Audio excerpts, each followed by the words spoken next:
Today on the podcast, Chris will share 5 crazy things he did to stay sane with our triplets. You're listening to the Life with Multiples podcast, the show for new and expectant parents of twins, triplets, and more.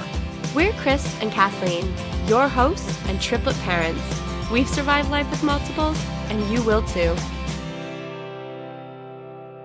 Hey guys, thanks for tuning in to the Life with Multiples podcast.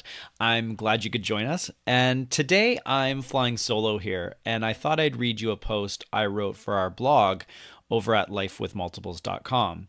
And the post is called 5 Crazy Things I Did to Stay Sane with Triplets.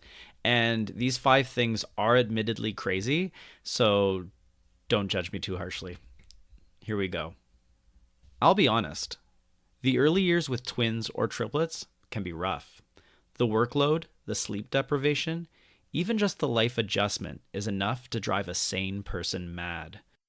Your newborn babies will take up every second of your days, all your focus, money, and every ounce of energy. Your house soon becomes a cluttered mess. Your sleep schedule goes out the window, and you can forget about those personal projects or hobbies you naively thought you'd still have time for.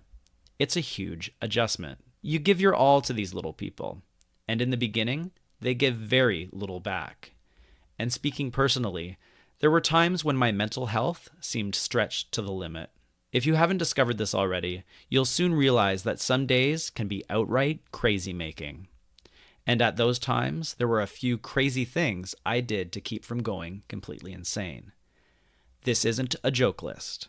As strange or as silly as these things might seem, it's some of what got me through those early weeks, months, and years. Pay attention. These tips may also help you. Number 1, gamifying cleanup. Gamification is the idea of bringing elements of gameplay to other areas of life. And one area of life that was driving me nuts was the state of our house. Our house was overwhelmingly cluttered with baby stuff. There was always something to put away or tidy up, and we never seemed to have the time or energy to deal with it. And even if we had, it was the last thing we wanted to do. So I made a game out of cleaning up.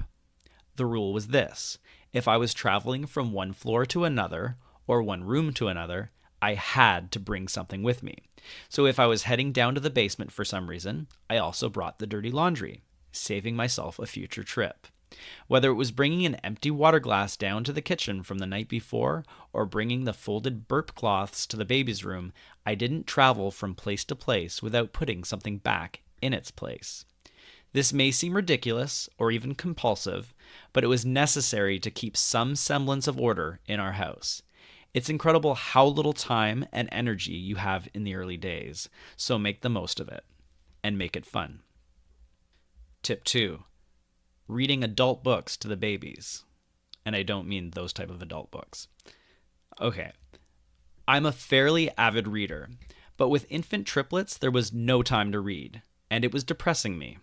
We'd heard that reading to infants is good for development and bonding, so we committed to reading to them as part of their nightly routine.